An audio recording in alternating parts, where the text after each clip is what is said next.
오늘 본문의 말씀의 내용 가운데 마지막 부분의 24절에 보면 오라 나는 곤고한 사람이로다. 이 사망의 몸에서 누가 나를 건져내랴. 바로 오늘 이 말씀의 전체적인 내용은 율법 아래 있는 죄인의 곤고한 외침이라 그랬는데, 바로 오늘 대표적인 말씀이 바로 24절입니다. 오라 나는 곤고한 사람이로다. 이 사망의 몸에서 누가 나를 건져내랴. 여러분, 우리가 이 말씀을 보면서 시편 121편에 내가 산을 향하여 눈을 들리라 나의 도움이 어디서 올꼬, 그리고 대답하는 말씀이 뭐예요? 나의 도움은 천지를 지으신 여호와에게서로다. 오늘 영적인 곤고함을 외치는 오라 나는 곤고한 사람이로다. 이 사망의 몸에서 누가 나를 건져내랴. 그리고 이어지는 말씀이 우리 주 예수 그리스도로 말미암아 하나님께 감사하리로다. 바로 우리 주 예수님께서 우리를 그 가운데 건져내심을 고백하기 위한 그런 내용입니다.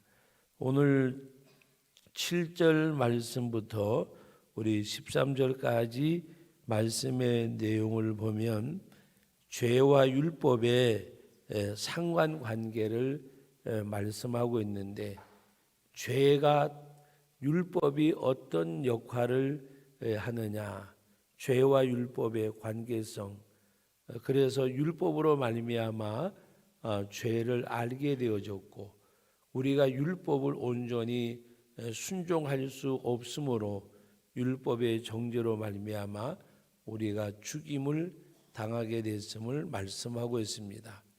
그러나 그것으로 끝나는 것이 아니라 우리가 그 예수님이 비유로 말씀하신 내용 가운데 한 알의 밀알이 땅에 떨어져 그냥 있으면 아무 그런 역사가 없지만 땅에 떨어져 썩으면 그 썩으면서 뭐가 나요? 싹이 나고 줄기가 자라서 열매를 맺는 것처럼 우리가 죄로 말미암아 사망이 왔지만, 죄의 싹은 사망이지만 하나님의 은사는 예수 그리스도 우리 주 안에서 영생이니라.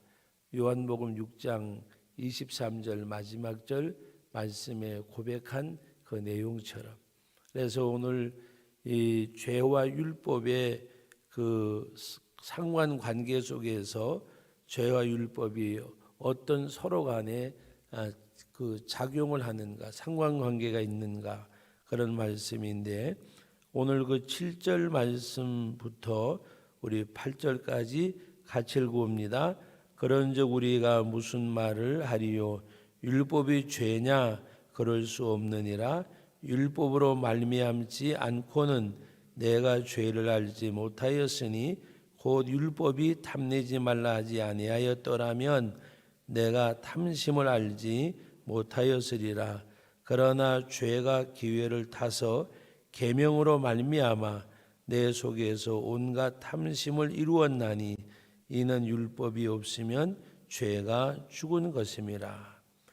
죄가 살아났다는 말과도 같은데, 그것은 뭐를 말씀하는가 하면 율법이 없으면 죄가 죄인 줄 알지 못한다는 말씀입니다.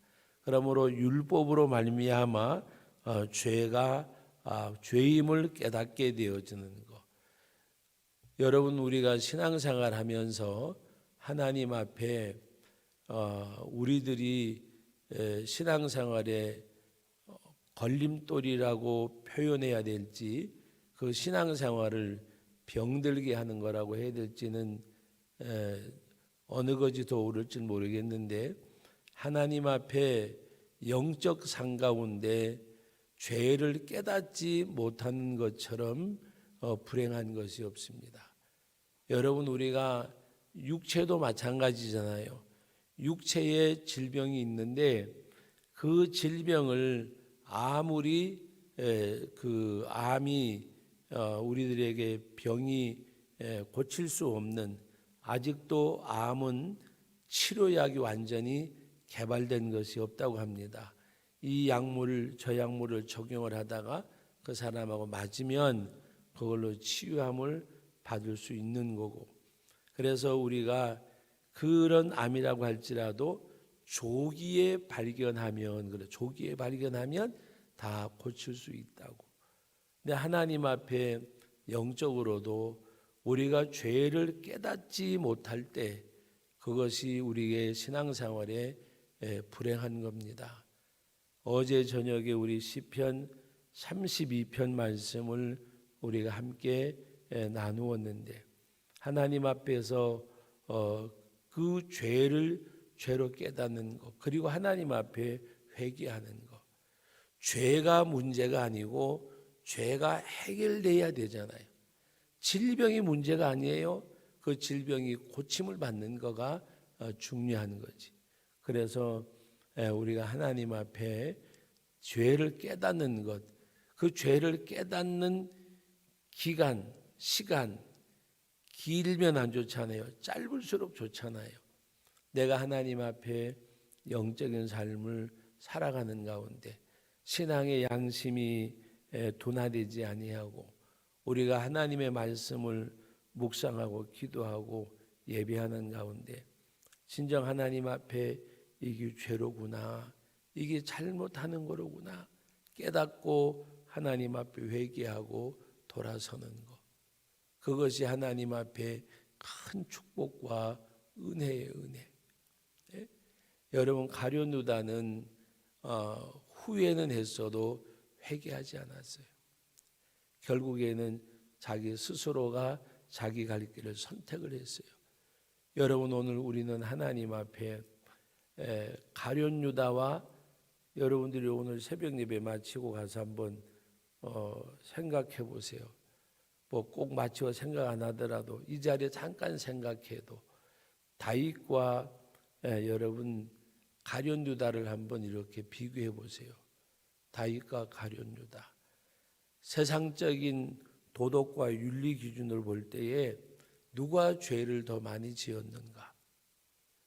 다윗의 경우와 가룟 유다의 경우. 그런데 다윗의 경우와 가룟 유다의 경우 뭐가 다른가? 하나님 앞에 회개하고 돌이킨 것과 회개하지 않은 것 차이예요. 그래서 하나님 앞에 우리가 회개할 수 있다고 하는 거, 회개하는 거, 그것처럼 중요한 것이 없고, 회개는 빠를수록 좋은 거예요. 빠를수록. 여러분, 오늘 우리는 이 율법으로 말미암아 죄가 살아나는 것. 여러분, 오늘 그 8절 말씀에 율법이 없으면 죄가 죽은 것임이라. 이것은 율법으로 말미암아 죄가 살아났단 말이잖아요.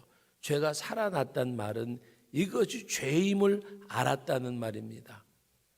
율법이 하나님 앞에 죄를 깨닫게 하는 것, 그리고 구원의 필요성을 알게 하는 것이 바로 율법. 그래서 율법을 가리켜서 바울은 몽학선생이라고 이야기를 해서 우리를 예수님께로 인도하는 하나의 길잡이가 되어졌습니다.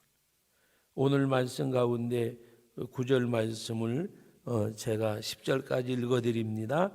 전에 율법을 깨닫지 못했을 때에는 내가 살았더니 계명 이름에 죄는 살아나고 나는 죽었도다. 생명에 이르게 할 그 계명이 내게 대하여 도리어 사망에 이르게 하는 것이 되었도다. 율법의 이 역할을 말씀하는 가운데 죄가 살아나고 나는 죄로 말미암아 죽었고 생명에 이르게 할 계명이 도리어 사망에 이르게 했다고 말했습니다.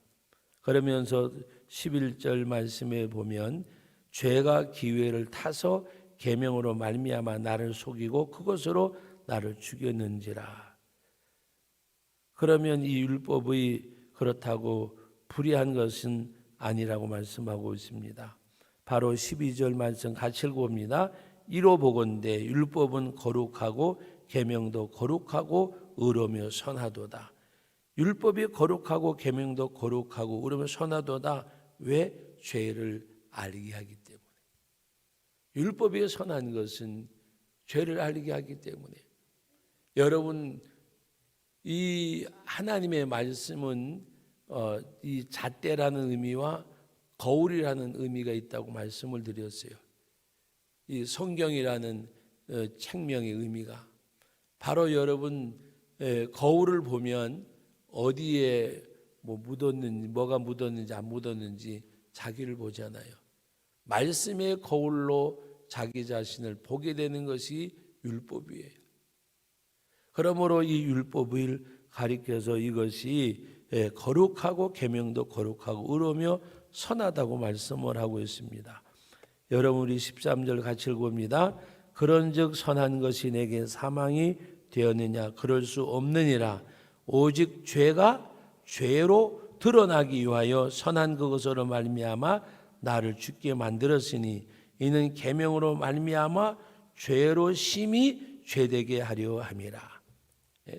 여러분, 죄로 심히 죄되게 하려 함이라. 이것이 우리 심령 가운데 이루어져야 돼요. 죄로 심히 죄되게 하는 역사가 있어야 돼요. 여러분, 이 말씀을 읽으면서 연관되는 말씀이 생각나는 것이 없습니까? 사도 바울이 예수님을 영접하고 난 다음에 나는 죄인 중에 괴수라 그랬어요. 죄로 심히 죄되게 하는 거예요. 죄로 심히 죄되게 하는 거. 밑보다 모든 사람들이 받을 만한 이 말이요, 그리스도 예수께서 죄인을 구원하시려고 이 땅에 오셨도다. 율법이 아니면 죄인임을 몰랐을 텐데 그 죄인을 구원하기 이 땅에 오셨는데 나는 하나님 앞에 보면, 말씀에 비춰보면 죄인 중에 괴수라. 죄로 심히 죄되게 하는 것이 우리 심령 가운데 있어야 돼요. 죄인 중에 괴수. 하나님 앞에. 그런데 우리는요, 나의 작은 의가 하나님의 거룩한 은혜를 좀 먹어요. 여러분, 아무리 좋은 의복도 옷에 여러분 장마철이 돼가지고 좀이 썰어서 만약에 어디를 먹어버리면 그 양복 못 입잖아요. 안 보이는 부분 같으면 모르지만, 여러분, 오늘 우리는 온전한 죄인이 되어져야 돼요. 온전한 죄인. 죄로 심히 죄되게 함의 역사가 우리 심령 가운데 있어야 돼요. 나는 죄인 중에 괴수. 그런데 예수 그리스도께서 나를 살려주신, 심히 죄로 죄되게 했단 말은 오늘 여기 9절 말씀의 내용이 그걸 말씀하고 있는데, 9절을 제가 한번 다시 보면, 전에 율법을 깨닫지 못했을 때에는 내가 살았다니 계명의 이름에 죄는 살아나고 나는 죽었도다. 이것이 심히 죄로 죄되게 하고 이제 죄는 살아나고 죄로 나는 죽었도다. 그런데 그 예수님이 나를 버리지 아니하시고 하나님이 예수님을 이 땅에 보내셔서 나를 구원해 주신 그 은혜. 그래서 오늘 우리는 심히 죄로 죄되게 함이 심하다고 말씀을 오늘 이 본문에서 고백하고 있습니다. 그 하나님의 은혜를 깨닫게 하는 것. 그래서 오늘 여러분 그 14절 말씀부터 23절까지 말씀에는 세 가지를 말씀하고 있습니다. 나라고 하는 이 존재가 있고, 이 나라고 하는 존재 속에 죄를 쫓아가는 죄성과 하나님의 법을 쫓아가려고 하는 그런 우리들의 모습을 말씀하고 있습니다. 그래서 오늘 말씀 가운데 바로 그 19절 말씀을 보면, 내가 원하는 바 선은 행하지 아니하고 도리어 원하지 아니하는 바 악을 행하는도다. 20절 말씀 같이 읽어봅니다. 21절까지. 만일 내가 원하지 아니하는 그것을 하면 이를 행하는 자는 내가 아니요 내 속에 거하는 죄니라. 그러므로 내가 한 법을 깨달았노니 곧 선을 행하기 원하는 나에게 악이 함께 있는 것이로다. 선을 행하기 원하는 내가 있고, 그 다음에 또 내가 원하지 아니하는 그 악을 행하는 내가 있고, 이 내 속에 두 가지가 무엇을 말할까요? 육신의 소욕과 성령의 소욕이 거스려 싸우는 것. 그래서 성령의 소욕이 육신의 소욕을 거스리면, 이기면, 삼키면 내가 이제 성령의 소욕, 하나님의 영을 따라가는 것이고, 육신의 소욕이 성령의 소욕을 거스리면 내가 육신의 소욕을 따라가는 이 두 가지가 있는 그 갈등을 오늘 우리가 이 말씀의 제목이 뭐라 그랬어요? 율법 아래 있는 죄인의 곤고한 외침. 왜 이 두 가지가 내 속에서 서로가 충돌이 되기 때문에. 그래서 오늘 아까 24절 말씀 시작하면서 처음에 읽었는데, 오호라 나는 곤고한 사람이로다. 이 사망의 몸에서 누가 나를 건져내랴. 이 갈등으로 살아가는 이 가운데 오호라 나는 곤고한 사람이로다. 누가 나를 이 사망의 몸에서 건져낼까? 이 사망의 몸에서.